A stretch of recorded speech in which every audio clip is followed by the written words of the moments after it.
بسم اللہ الرحمن الرحیم۔ معزز ناظرین، حضرت موسیٰ علیہ السلام سے ایک غریب آدمی نے درخواست کی کہ آپ کلیم اللہ ہیں، اللہ تعالیٰ سے دعا کریں کہ وہ میرا رزق بڑھا دیں، مجھے کئی وقت فاقے ہو جاتے ہیں۔ حضرت موسیٰ علیہ السلام نے بارگاہ خداوندی میں اس کی درخواست پیش کی تو بتایا گیا کہ اس آدمی کی قسمت میں قلیل روزی ہے، اسی لیے ہمارے ہاں سے تھوڑا کر کے اسے روز دیا جاتا ہے تاکہ آخر تک ملتا رہے۔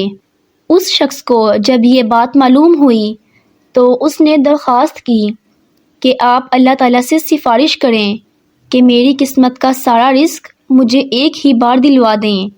اللہ تعالیٰ نے حضرت موسیٰ علیہ السلام کی دعا قبول کی اور اس غریب شخص کو تمام زندگی کا رزق ایک ہی بار مل گیا۔ اس شخص نے فوراً لنگر خانہ کھول لیا اور اعلان کروا دیا کہ جس شخص کے کھانے کا انتظام نہ ہو وہ ہمارے لنگر کھانے سے پیٹ بھر کر کھانا کھا سکتا ہے۔ حضرت موسیٰ علیہ السلام کو اس کی اس حرکت پر تعجب ہوا۔ انہوں نے اسے سمجھانے کی کوشش کی، لیکن جب وہ نہ مانا تو وہ مایوس ہو کر چلے گئے۔ ایک ہفتے بعد ان کا ادھر سے گزر ہوا تو دیکھا کہ لنگر خانہ ابھی تک جاری ہے۔ دوسری مرتبہ وہ 1 ماہ بعد اور پھر تیسری مرتبہ 6 ماہ بعد ادھر سے گزرے تو آپ نے حسب معمول اسی طرح لوگوں کو لنگر خانے سے کھانا کھاتے دیکھا۔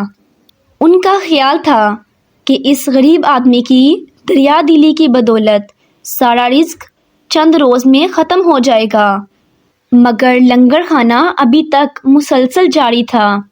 آپ نے اللہ تعالیٰ سے عرض کیا، یا اللہ، یہ کیا قصہ ہے؟ اس کا تھوڑا سا رزق ابھی تک چل رہا ہے۔ جواب آیا، بے شک اس کی قسمت میں تھوڑا سا ہی رزق تھا جو اب تک ختم ہو جانا چاہیے تھا، لیکن ہمارا قانون ہے کہ جو شخص ہماری راہ میں کچھ خرچ کرتا ہے تو ہم اس کا 10 گنا اس کو دنیا میں اور 90 گنا آخرت میں دیتے ہیں۔ یہ شخص بھی اس قانون کے دائرے سے باہر نہیں، جتنا یہ ہماری راہ میں خرچ کرتا ہے اس کا 10 گنا ہم اسے دنیا میں ہی دے دیتے ہیں۔ معزز ناظرین، ہمیں بھی چاہیے کہ اللہ کی راہ میں زیادہ سے زیادہ خرچ کریں۔ ویڈیو پسند آئی ہے تو لائک کریں، چینل پر نئے ہیں تو چینل کو سبسکرائب کریں۔ اگلی ویڈیو تک اجازت دیجیے۔ اللہ حافظ۔